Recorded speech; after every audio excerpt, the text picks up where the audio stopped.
visited the Transatlantic Slave Trade Museum in Badagry, and what our forefathers went through in the hands of the colonial master wasn't a pleasant experience. Join me on this trip as I bring you a highlight on what I saw at the museum. All these were exchange of slaves. After making the bargain with our kings here, they now take them to Caribbean island, where they use them to cultivate cotton and sugarcane plantation. And some were taken to Brazil. And after reaping the sugarcane, they used some of the sugarcane to produce rum wine. Some were used for keep sugar. They are seeing a symbol campaigning against slavery. He said, the background says, am I not a man and a brother for him to be subject to this condition? Campaigning against slavery in 1886. Here you are seeing the Pyramid of Giza. The Pyramid of Giza is the first university in Africa situated in Egypt. Yes.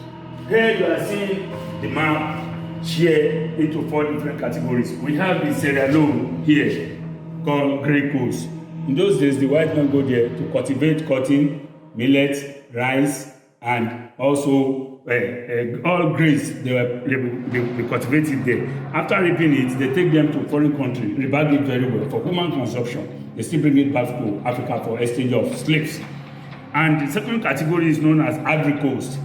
Ivory Coast, they go there to get tusk in a large quantity, import it out of the country. They now grind it when they get to foreign country, use it to produce ceramic plates, WC, and washing basin. They still bring it back to African country here, to our chiefs and kings, to make them important within their community. And here, the third category is known as Gold Coast, Ghana. They go to Ghana in those days to get much gold. They import it to foreign country. After getting there, they melt it, use it to produce different kind of jewelries.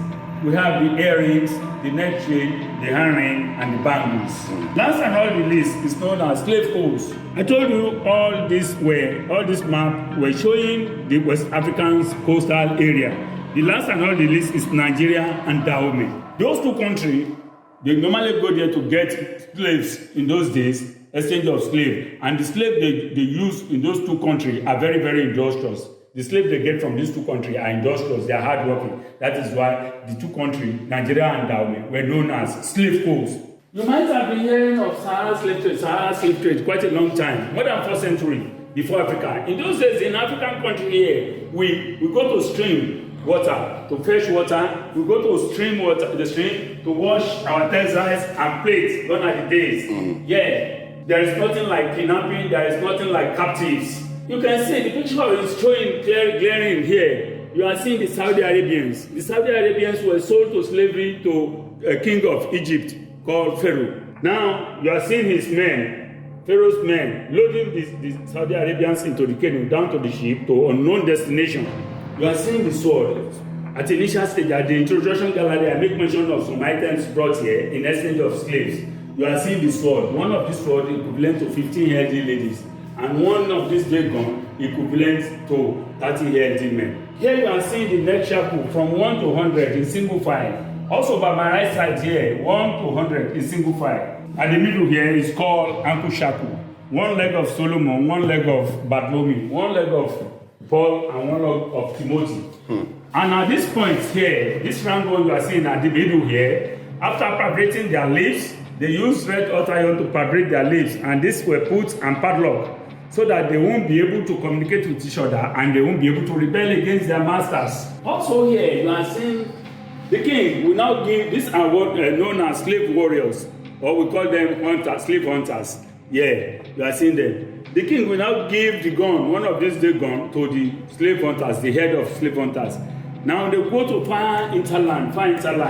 When they get there now, they go around the village, and one of them will continue setting the huts ablaze. When people see flame, you know, they will be running out of the building, the huts, to rescue themselves. That is how they will capture father, mother, and children. Were put in shackle, march them from desert to desert. Along the line, the stubborn ones were beat to stage of coma, just to be less aggressive. Here you are seeing a branding section. Like every one of you bought slave, and you want to load in the same slave ship, you need to brand your slave for identification purpose and to avoid mixture. In the process, you see how the slaves were being branded with red hot iron. The female were branded with red hot iron at the back, and the male were branded at the chest with red hot iron. In the process of doing this, because of the instruments were not sterilized, survivor defeated. And at the lower part here, you are seeing a separation of family. The father may be sold to the Portuguese, while the woman will be sold to Brazilian, and the children will be sold to Netherlands. For the rest of their life, they won't be able to see themselves. Across Energy Group is an energy business organization that is headquartered in Johannesburg, South Africa. The company specializes in the exploration, production, and distribution of crude oil, refined petroleum products, and petrochemicals. Across Energy, empowering true energy. About 300 slaves were sold here every 5 days, and you see how they inspect them before the buying. And after selling the good ones by our kings, they now give out all these disabled as peanuts, jara, marco. They call them marco. The English call it disabled.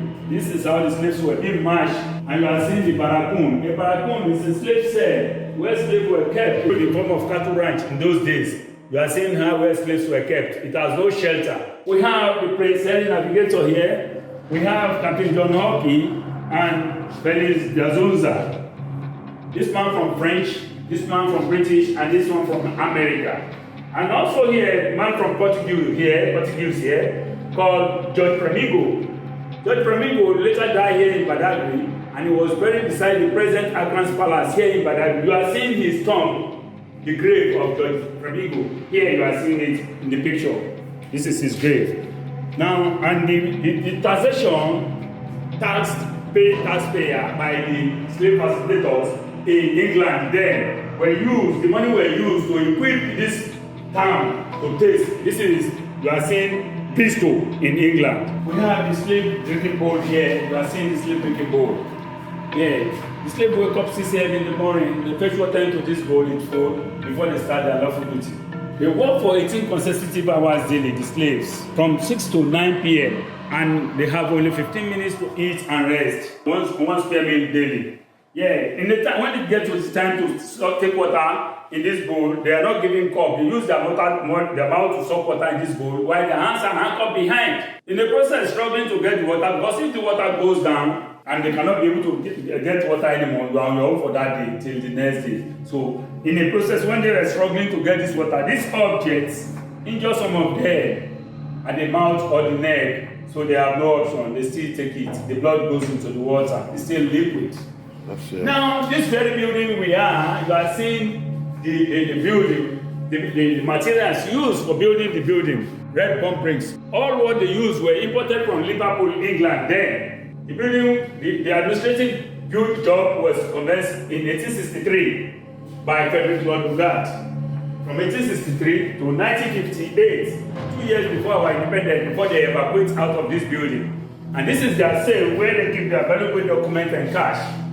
After evacuating from this building, the place were used for government functions. Okay. Yeah, and the place were converted to museum in the year 2002 by the then governor of Lagos State, Asiwaju Bola Ahmed Tinubu, the present president of Nigeria. Outside here, you are seeing the slave ship.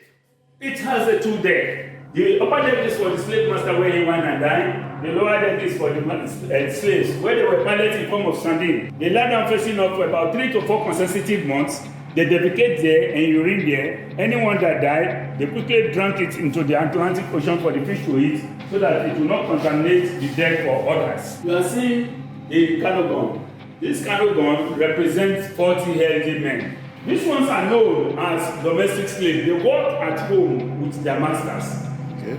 Mr. and Mrs. Norton, slaves don't bear their name, they bear their master's name. Mr. and Mrs. Norton were a couple before the same slave master bought both of them.